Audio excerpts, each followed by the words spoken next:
Congresista, ¿cómo está? Buenas tardes. Gracias Buenas por estar tardes, en Mayra. Conéctate con Mayra.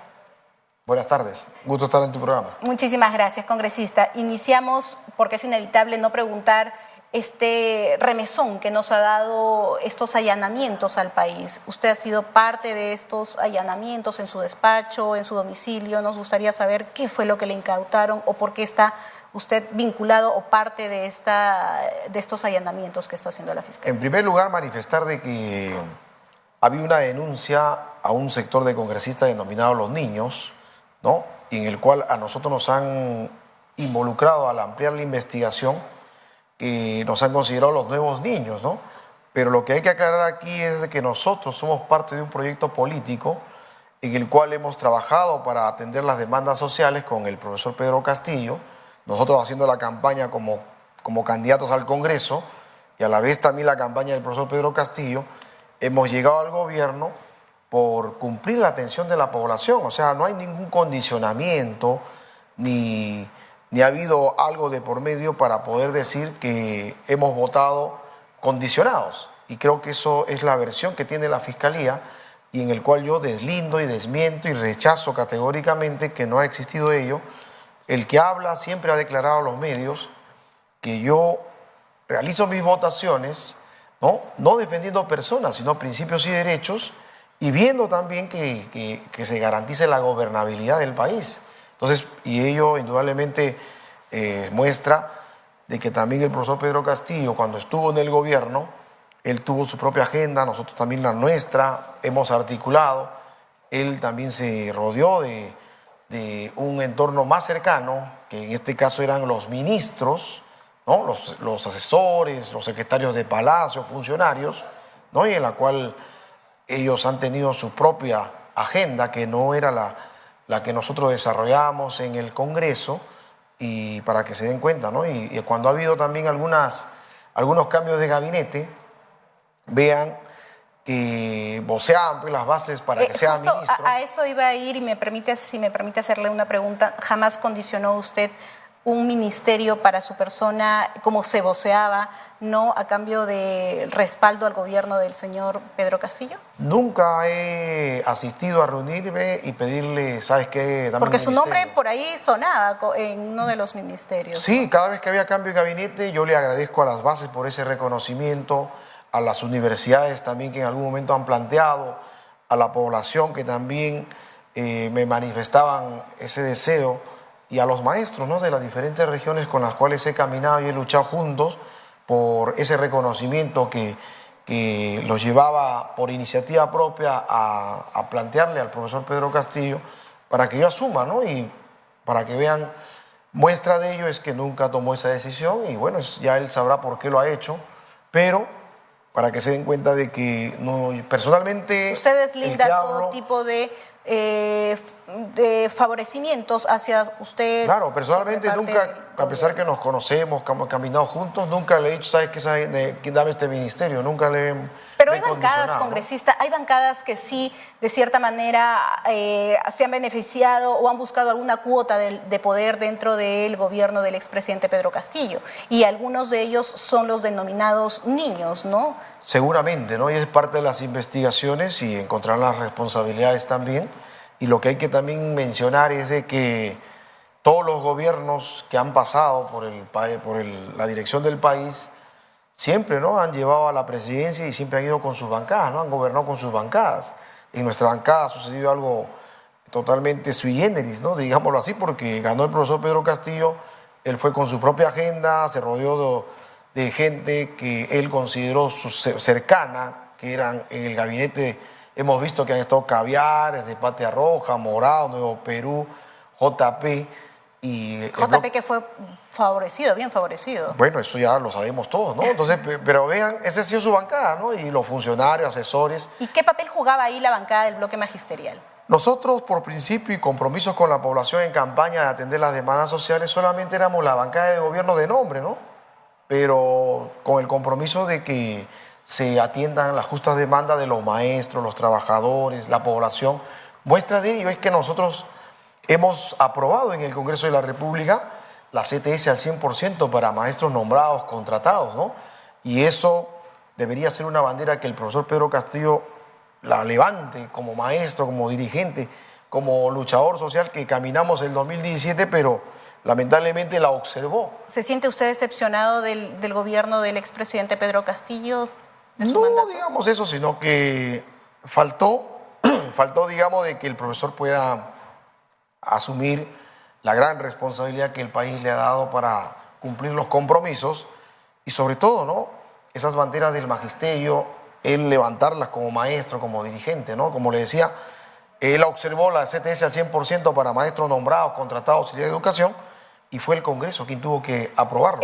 Ese proyecto que usted viene mencionando es una de las luchas que usted tiene, que le hemos visto luchar por los beneficios, ¿no?, de todos los maestros, y eso es importante reconocerlo también, congresista, pero no olvidemos que también hubieron congresistas que se está filtrando, se está saliendo, estamos viendo evidencias que no han jugado muy bien su papel de representantes, de congresistas, no han jugado muy bien en favor de la población del país que los eligió. Al contrario, han jugado su propio partido con el gobierno del expresidente Pedro Castillo, el cual en estos momentos les está jugando mala pasada porque los están investigando. Y me refiero no a este grupo mucho de estos últimos allanamientos, sino los primeros que tuvimos, donde ya hay nombres especialmente dirigidos, ¿no?, como es el señor Espinosa, Doroteo y algunos otros nombres. Bueno, eso la población y sus electores serán los mejores evaluadores de la gestión que vienen realizando cada congresista, ¿no? Y bueno, las investigaciones también determinarán el grado de responsabilidad que pueda tener cada uno de ellos, ¿no?, en este proceso, ¿no? Entonces, eso creo que la población debe marcar esa diferencia y será la justicia la que determine la responsabilidad que puedan tener cada congresista involucrado, ¿no? Y los últimos que hemos sido involucrados, el que habla no tiene absolutamente nada que digamos, que esconder. ¿Qué es exactamente lo que le han incautado? Bueno, en primer lugar, yo he colaborado cuando me notificaron, me apersoné, pedí las copias, ¿no? Y cuando han ido a llenar mi domicilio, también he permitido que ingresen, no me he opuesto, ¿no?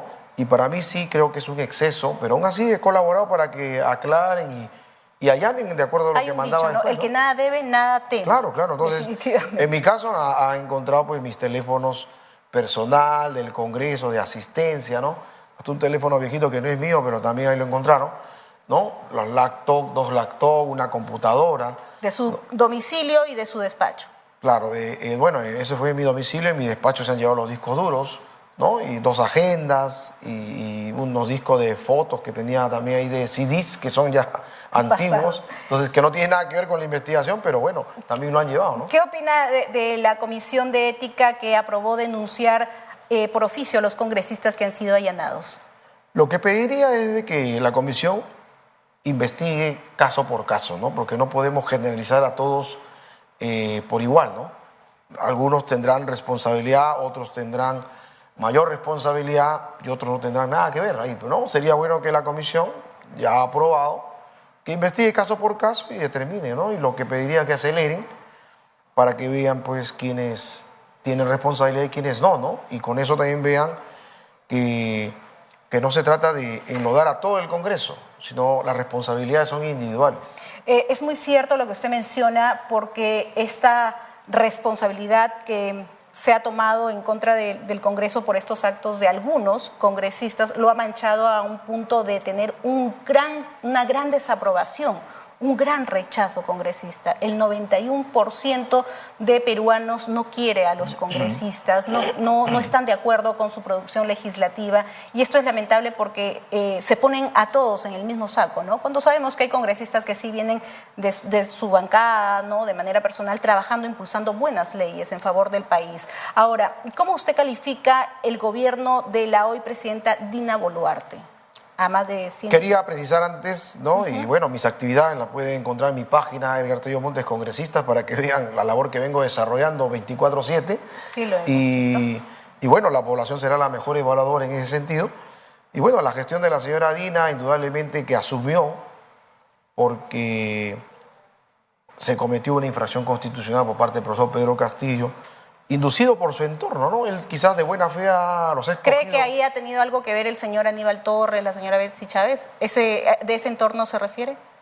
Los videos están mostrando ello, que han sido muy cercanos, ¿no? Hasta incluso lo han inducido a cometer esa infracción constitucional, ¿no? Y bueno, las investigaciones y el tiempo están sirviendo para aclarar las cosas, porque ahí también incluso veía versiones por las redes que dicen, no, si el presidente no tenía responsabilidad, tenía inmunidad, entonces ¿por qué el señor Aníbal Torres firmó el acta para que lo lleven a Diroes? ¿No? Es una interrogante que la población se hace, incluso en las redes. Que se contradice de todas maneras. Claro, ¿no? si él manifiesta de que no hay, es la persona leal que estuvo hasta el final, pero le decimos, ¿no? ¿Hasta el final para qué? Para firmar el acta y que lo lleven. ¿Asegurarse? Eso indudablemente que muestran los videos y el tiempo en las investigaciones determinarán, ¿no? ¿Usted cree que eso era el motivo de repente de lo que todo el país vio, ¿no? Que se quedó hasta el último, que mostró un poco de lealtad, asegurarse a que termine donde está? Me imagino de que... De manera personal.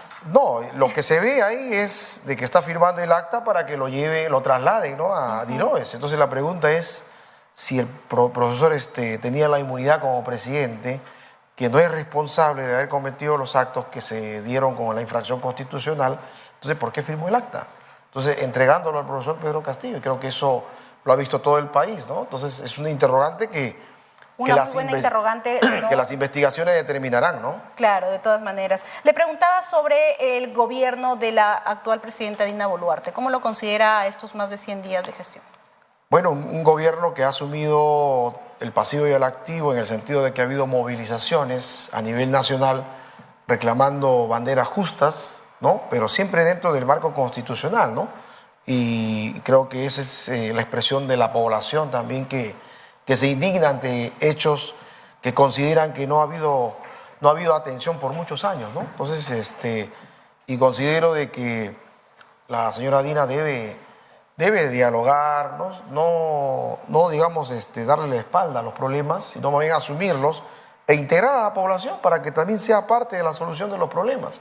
Se ha juntado con el problema de los desastres naturales, que por un lado los alcaldes veíamos que exigen también que traigan maquinaria, cisternas, ¿no? Y por otro lado, al Ejecutivo también atendiendo, ¿no? Y llevando. Yo puedo mencionar un caso que ha acompañado al ministro de Trabajo, Alfonso Adriancén, ¿no? Que me invitó a ser parte de esa comitiva porque él ya había ido 48 horas antes acá a Río Seco, en Cieneguilla, y donde había constatado que había una necesidad porque el huaico había afectado a Río Seco y se comprometió a llevar maquinaria, cisternas, ¿no? Y todo lo que necesitaba la población.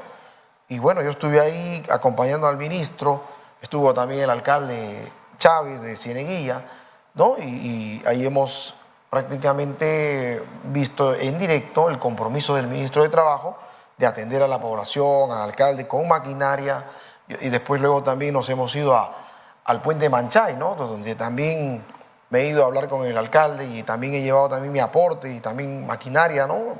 Y volquete para que puedan descolmatar el Entonces, camino del ¿usted huaico, consideraría, ¿no?, que está está haciendo un buen trabajo la presidenta Dina Boluarte? Ahorita, en la parte, digamos, de la atención de los desastres, veo que se está atendiendo, ¿no? Pero no es suficiente porque hay más necesidad.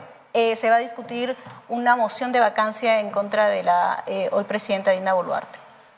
Eso no le exime de que el país quiere escuchar el informe desde el 7 de diciembre de lo que ha sucedido con las movilizaciones, ¿no? La represión. Yo le vuelvo a hacer la pregunta, ¿cómo evaluamos el gobierno de la presidenta Dina Boluarte después de 67 fallecidos, después de una matanza, como lo mencionó una de las congresistas, no, que para ver esa moción de vacancia, si es que se va a tocar el tema de las matanzas, ella no lo cree viable, esta moción de vacancia? ¿Dónde está la responsabilidad política? Son 67 familias que están pidiendo justicia, son 67 familias que están esperando una respuesta de una presidenta que hasta el momento no reconoce ninguna culpabilidad.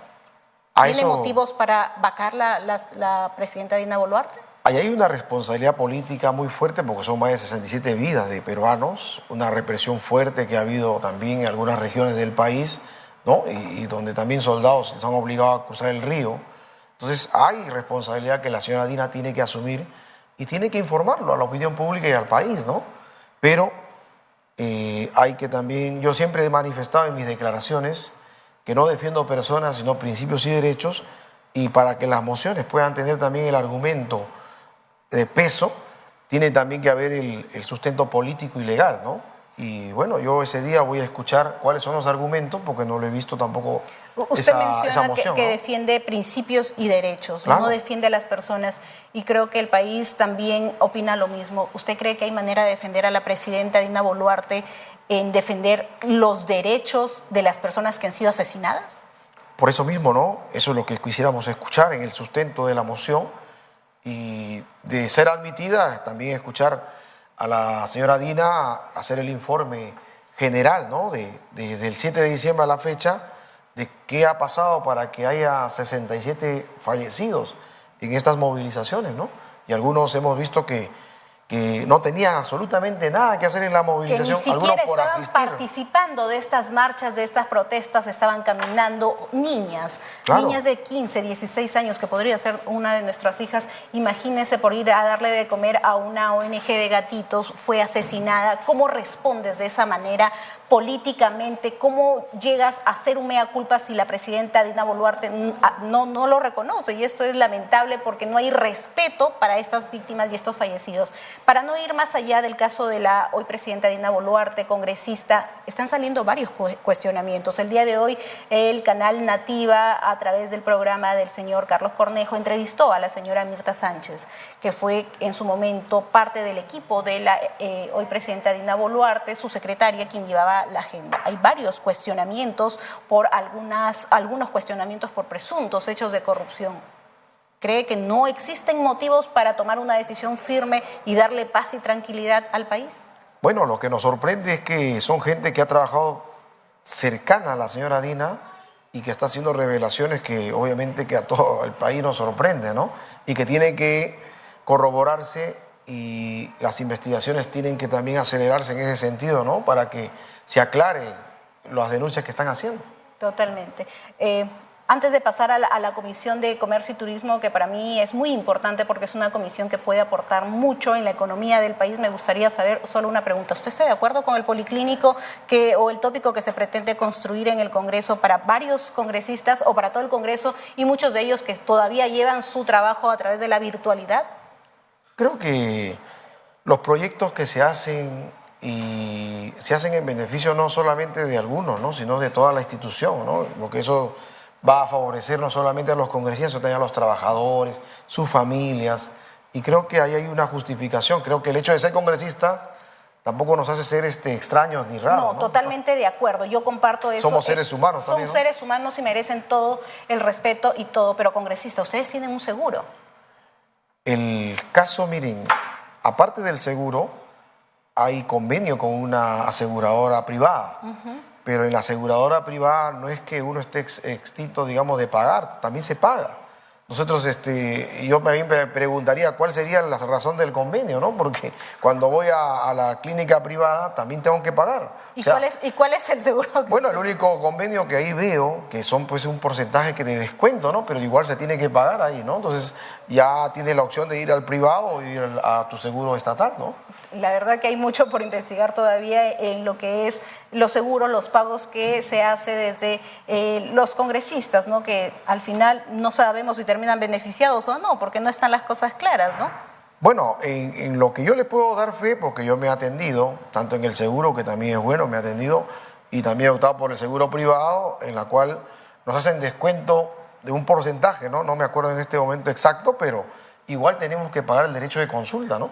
Y entonces, o sea, en ese sentido va el convenio, de la facilidad que nos hacen un pequeño descuento, pero igual pagamos. Bien, congresista, presidente de la Comisión de Comercio y Turismo, el país necesita economía, necesita oportunidad de trabajo, necesita tener estabilidad. ¿Existe eso en ese momento? Muy poco creo que hay, porque empecemos por la región Cusco, que es una de las regiones más turísticas. Ha bajado totalmente y se ha perdido muchísimo por esta inestabilidad política, por las protestas y más en lo que es la economía. ¿Qué hacer desde la Comisión de Comercio y Turismo para impulsar este tan anhelado desarrollo económico? Sabemos que el día de ayer estuvo, ¿no?, el ministro de Comercio Exterior y Turismo, Luis Elguero Salas. ¿A qué concluyeron o cuál fue la agenda? Sí, este sector turismo y comercio exterior es un sector bastante importante, porque también ayuda a reactivar la economía en todo el país, y parece mentira que no solamente cuando vienen los turistas al país consumen el turismo de visitar lugares, sino que eso también reactiva con la gastronomía, con la parte cultural, con la parte también comercial. O sea, articula varios sectores, ¿no? Y eso es importante. Entonces, ayer, por ejemplo, hemos estado hablando, el ministro hablaba de la parte turística y cultural que tiene nuestro país y de promover al artesano peruano, ¿no? Y el artesano peruano no solamente lo encontramos en la sierra, en la selva, también en la costa. Acá en Lima Metropolitana, por ejemplo, tenemos distritos donde hay artesanos, ¿no? Tenemos Pachacamac, Lurín, tenemos en Caraballo, tenemos en Atevitarte, ¿no? Y tenemos acá también las Huacas, aquí en Miraflores, Pueblo Libre. Entonces, hay, digamos, lugares culturales y turísticos y donde también hay que promover también al artesano, porque el artesano también es uno de los que contribuye a promover el turismo, pero es uno de las personas que menos reconocimiento tiene, ¿no? Entonces, ayer hablaba el ministro de ese reconocimiento y nosotros le hemos planteado desde la Comisión de Comercio Exterior y Turismo la necesidad de articular, que nos haga llegar el cronograma de ferias a nivel nacional y a nivel internacional. He tenido oportunidad como presidente de la Comisión de Comercio Exterior y Turismo de visitar una feria internacional de productos orgánicos en Alemania, por ejemplo, ¿no? Y donde ahí vemos que los productos peruanos también tienen que promoverse en el mercado internacional. Y ahí vemos también una realidad que, por decir por un ejemplo, ¿no? El cacao. El cacao en el mercado europeo le ponen limitaciones porque dice que tiene alto cadmio, ¿no? Pero según los productores decían, no, nos limitan a nosotros siendo uno de los mejores cacaos del mundo, tanto de Perú, Brasil y otros países, pero sin embargo, en otras palabras, nos están limitando y le dejan la puerta abierta para que el cacao africano pueda entrar, porque el cacao africano tiene bajo cadmio, dice, ¿no? Después otro producto que es la quinoa, la kiwicha, después las castañas, que tienen bromuro, dice, ¿no? Tiene alto bromuro. Entonces, por eso les ponen límites. No pueden tampoco entrar al mercado. Si tienen alto, tiene que ser bajo bromuro. Y para que puedan bajar esa cantidad, tienen que usar un presupuesto adicional para que puedan, digamos, controlar esa cantidad que ya sale, digamos, del precio del mercado. Entonces, hay cositas así, ¿no? Hay también la uña de gato, también hay otro producto que también es bastante importante, pero no lo consideran como un producto originario, sino lo usan como un complemento. Entonces, al usar como complemento tiene algunas limitaciones para poder sacarlo fuera del país. Entonces, hay productos Conociendo toda esa realidad, congresista, ¿qué proyectos de ley en beneficio para poder impulsar más estos productos, para poder mostrarlo más al mundo, se ha hecho desde su comisión? Estamos justamente coordinando con los sectores también involucrados, que en este caso es agricultura, ¿no? Para poder, a través de este ministerio, ver la manera legal de darle las facilidades y a través del gobierno puede haber la conversación de gobierno a gobierno y dar las facilidades porque es parte de la comunidad económica europea. También la Comisión de Cultura, desde el Ministerio de Cultura, ¿no? Fortalecer más la identidad cultural que se necesita, ¿no? Y promover de repente eventos culturales que también promuevan el turismo de cierta manera. Así es, eso es la tarea con el Ministerio de Cultura también digamos, articular, ¿no? Por ahí había una posición de una congresista que decía, no, ¿por qué no juntamos mejor cultura y comercio exterior y turismo, ¿no? Son sectores diferentes, pero muy relacionados. Pero muy relacionados que al final se puede hacer muchísimo. Claro, lo que hay que hacer es articular y promover para que en este espacio podamos, digamos, impulsar el turismo, la cultura. ¿Hay predisposición del ministro de Comercio Exterior y Turismo para poder trabajar en bien de estos proyectos que ustedes están evaluando? Sí, ha dispuesto a sus viceministras, sus funcionarios, de que articulemos para que estén presentes en las sesiones descentralizadas que estamos programando, ¿no? Hemos programado, por ejemplo, una sesión descentralizada, ahora último en Hilo, para fortalecer la zona especial de desarrollo de Hilo, y no solamente en Hilo, ¿no? Sino hay 7 zonas especiales de desarrollo, ¿no? Que son las zonas francas en Tacna, en Matarani, en Piura, en Loreto, ¿no? Y en la cual ha servido mucho para poder articular. Hemos visitado también a ENAPU, que hay bastante necesidad.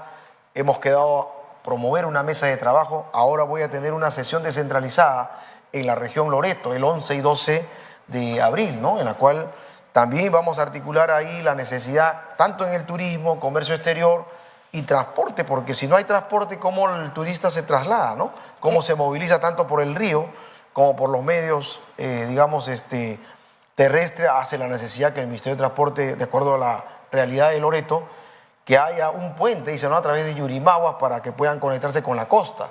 Entonces, eso es un proyecto bastante ambicioso. Son varias comisiones que entran en un solo tema y me atrevo a mencionar también la Comisión de Agricultura porque ya que se tiene que promocionar más también el comercio exterior, ¿no? La agricultura, los exportadores han sido también afectados en estos temas para poder exportar sus productos, ¿no?